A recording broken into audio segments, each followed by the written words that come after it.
Good morning students. Now we will discuss about figure of speech. इस video में हम discuss करेंगे repetition.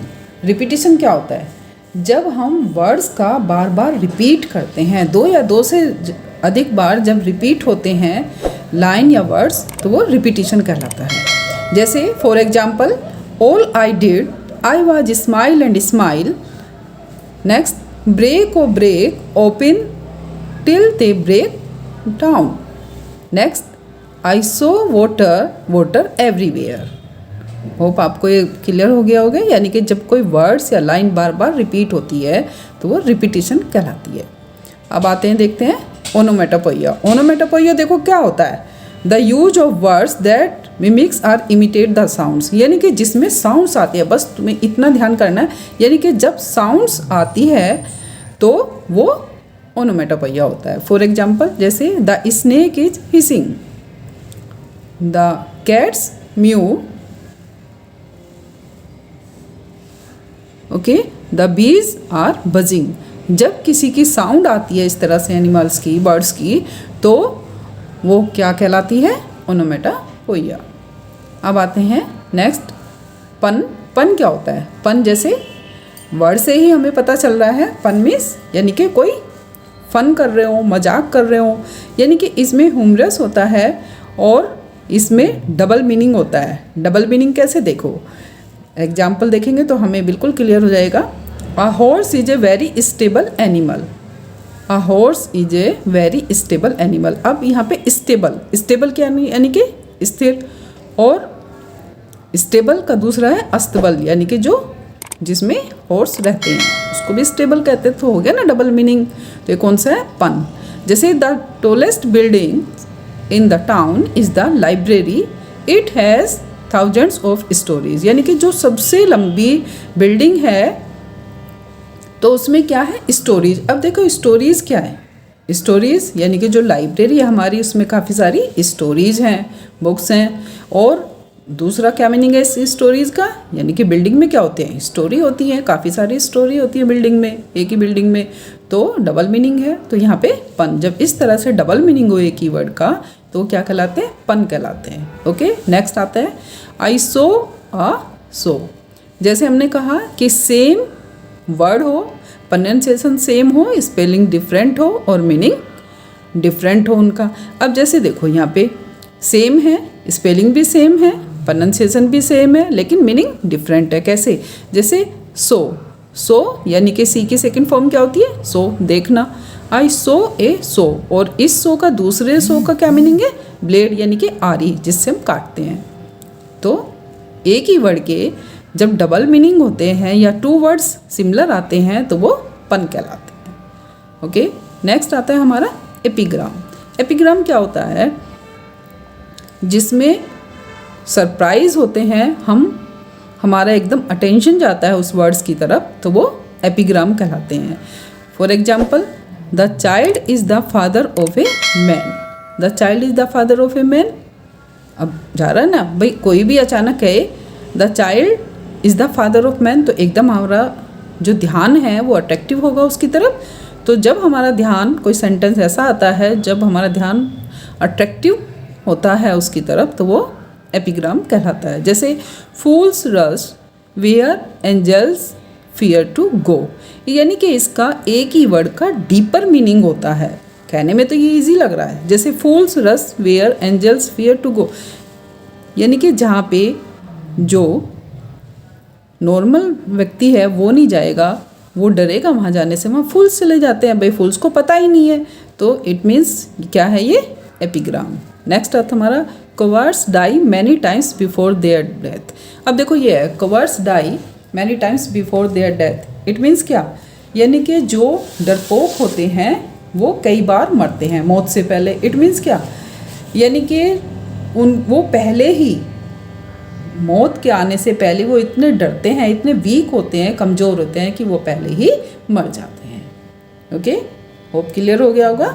Next आता है हमारा एपोस्ट्रोफी. अब देखो एपोस्ट्रोफी क्या होता है?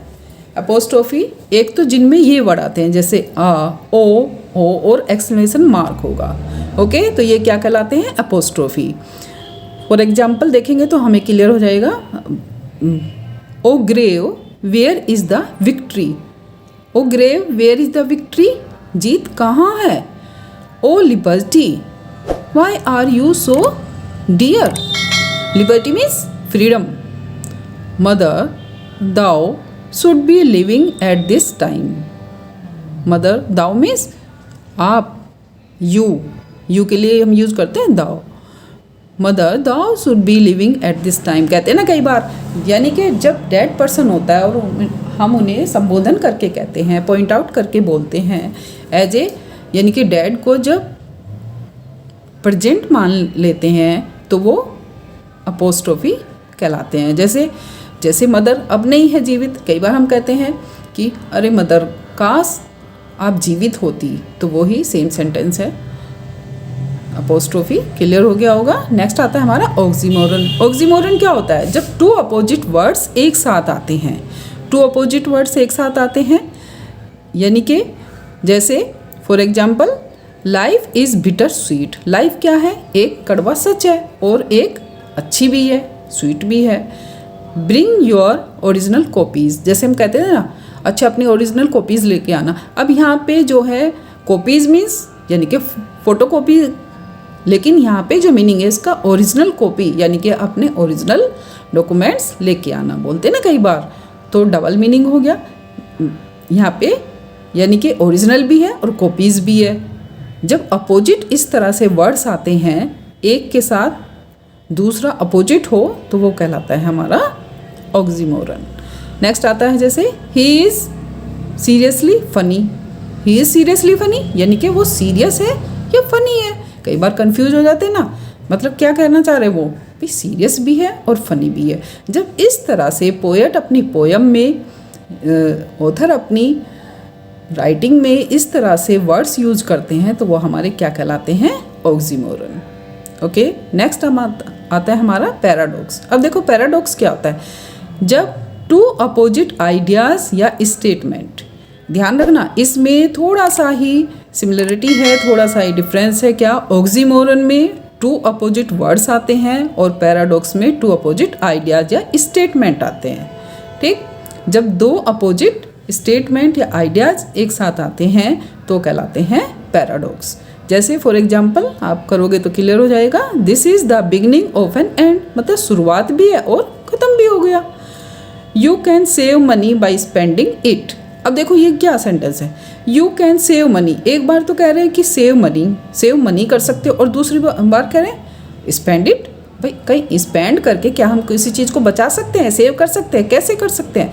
यानी कि ये ऑथर का कहने का एक मेथड होता है, एक तरीका होता है जिससे जो पढ़ने वाला है, जो रीडर है, वो उसकी बात को एम्फेसिस करे, ध्यान दे। Here are the rules, ignore all the rules. Rules भी हैं, एक तरफ तो कह रहे रूल्स हैं, रूल्स फॉलो करो, और दूसरे कह रहे इग्नोर इट।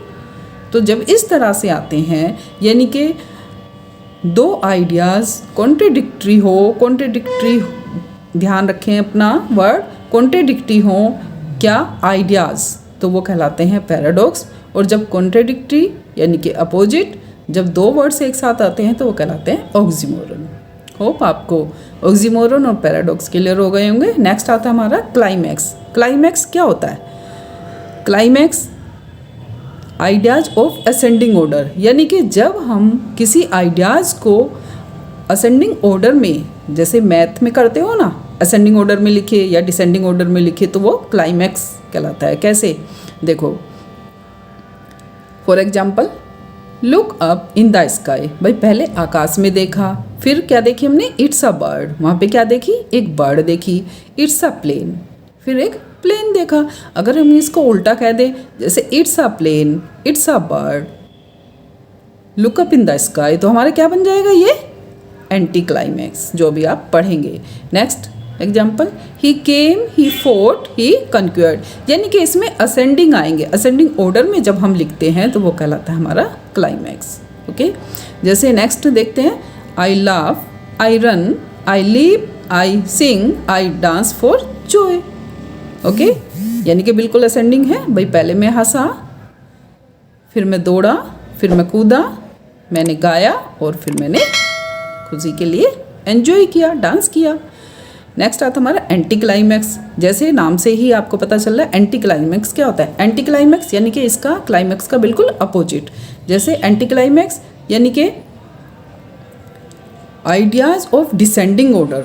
जब हम असेंडिंग ऑर्डर में लिखेंगे तो क्लाइमैक्स कहलाएगा, जब डिसेंडिंग ऑर्डर में लिखेंगे तो एंटी क्लाइमैक्स कहलाएगा। ओके, फॉर एग्जाम्पल देखते हैं। She is a great doctor, a mother and A cook. यानी कि जो हमारी इम्पोर्टेंट चीज़ होगी वो सबसे पहले आएगी, फिर उसके बाद और फिर जो सबसे कम इम्पोर्टेंट होगी वो सबसे लास्ट में आएगी। किसमें? एंटी क्लाइमैक्स में। ओके, नेक्स्ट आता है हमारा he lost his child, his car and his cell phone. भाई सबसे कीमती चीज़ क्या है उसकी? चाइल्ड, अपना बच्चा, बेबी अपना, उसके बाद उसकी प्रॉपर्टी यानी कि उसकी कार, और उसके बाद उसका सेल फोन। नेक्स्ट देखो, आई डांस। ये मैंने सेम रिपीट इसलिए किया है जिससे आपको क्लियर हो जाए, दोनों में डिफरेंस समझ में आ जाए। अब देखो, जैसे ये था I laugh, I run, I live, I sing, I dance for joy, बिल्कुल असेंडिंग ऑर्डर में। लेकिन अगर हम इसको उल्टा लिखें तो हमारा ये डिसेंडिंग ऑर्डर हो जाएगा, तो ये हो जाएगा एंटी क्लाइमैक्स। जैसे I dance, I sing, I live, I run and I laugh for joy. Okay, hope आपको क्लियर हो गया होगा। Thank you.